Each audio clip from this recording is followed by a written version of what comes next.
there's a tendency, I think it's natural, to identify, to define what we call Krishna consciousness in terms of our own very, very unique personal historic surroundings. What it looked like as we entered into it. What were the things that attracted us?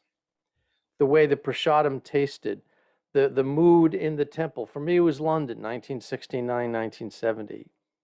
I can still smell the particular kind of patchouli incense that they burned there for the deities. I can taste Mother Yamuna's, what we called at the time, Maha Brinjal. I have no idea if that's actually a name for a dish of prasadam or not, but it was basically peas, curd cheese, and tomato sauce. And you could have just, poured it down my throat by the gallons. It was just so delicious.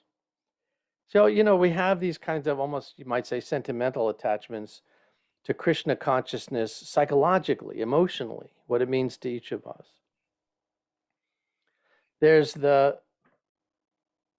institutional memory of Krishna consciousness, which I sometimes get very concerned when I see the power brokers within ISKCON attempting to resuscitate some romantic vision they have of a society during Prabhupada's day that they equate with the satisfaction of being involved with Krishna consciousness, and that's tragically wrong.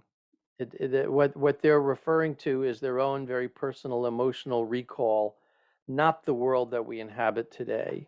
And that's very difficult. I think we have to be sympathetic, understanding of why it is that so much time and effort is going into trying to institutionalize Prabhupada's movement, because there's this almost unspoken conviction that if we can just keep it the way it was when he was here, then we'll be safe, we'll be okay. And the utterly heartrending tragedy of that impossible mission is that inherent to what we have received from him is the necessity of evolving, the necessity of changing, the necessity of remaining flexible, responsive to the world around us, because the world today is not the world that he came to in 1965. It is just not. It's a different world. And there are many people in positions of authority in the society who refuse to recognize that. We're in the dark ages on so many critical issues, and those are anchors, those positions, that are tethering us to the past and impeding forward movement.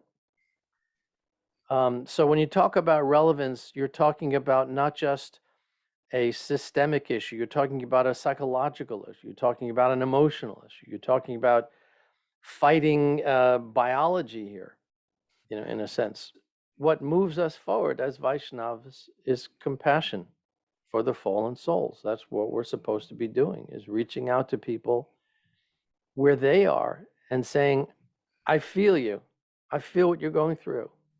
I've been there myself. And I think there's something here for you. Let's find a place where these two can come together. And it has to be by really opening our ears and listening very carefully to what they have to say, not what we have to say, but what they have to say, and responding to them.